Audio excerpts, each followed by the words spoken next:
Okay, just got cut off there. So base 1, the 1 stands for 1 grid, which is the full height of the cabinet. Okay, and within that full height, the next number 1, we have 1 drawer put in. So the base cabinet divided into 1, right, which basically means I'm using the full height of it, and 1 drawer in there. Okay, let me just move to the left here now.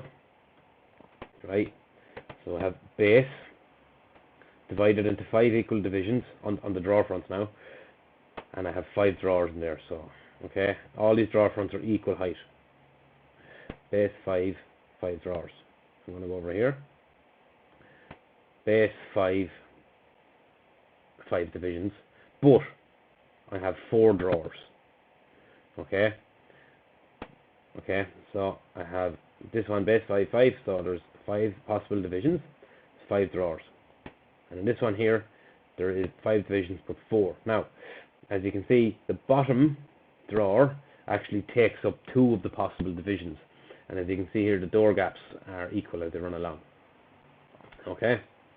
And it also has a pot drawer on the bottom rather than all cutlery drawers. And this one here will be a more commonly used one. A base 5 divisions, or 5 grids, and 3 drawers. 1, 2, 3. And it uses the 5 grids to determine where the gaps are. Okay? So this drawer front is double the height of this one, plus a 3mm gap. Okay?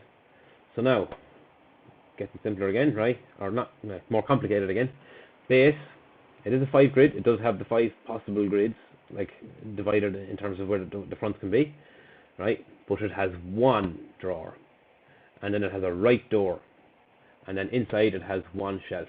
Note that everything on the outside, normally anyway, has a capital letter, and then anything on the inside, there's a space first, and then the description of what it is a lowercase.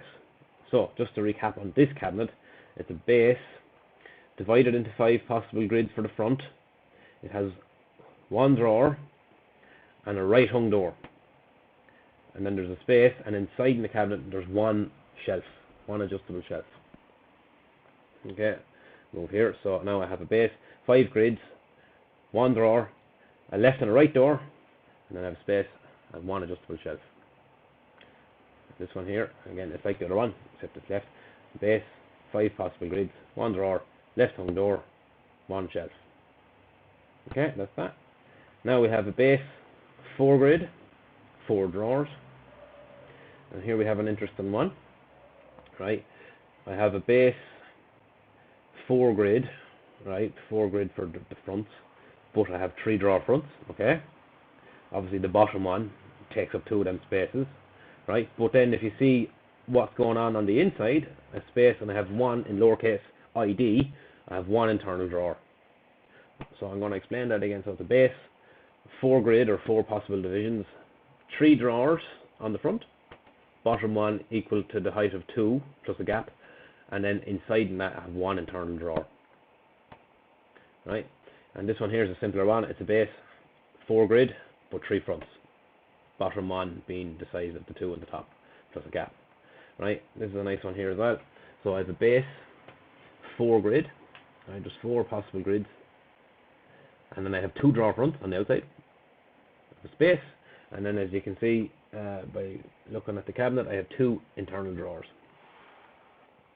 This one here, base 4 grid, 2 drawer, and then just 1 internal drawer. This is quite a commonly used one actually for us anyway.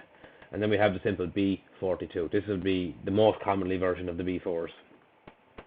Okay, so hope that makes sense. Yeah. Now again, all these cabinets can be stretched left and right. You can work to 1/10 of a millimeter if you want. You can make them higher, lower, deeper. You can adjust the construction of them. You can change the hardware in it, as I said already. So, but this is a pretty good list, pretty solid list. And the only thing that I am going to add in the future is anything with internal drawers that has doors on it anyway. I'm going to make a version of it with a plant-on gable, so people can use that as well. Cool. I think that concludes the base cabinets.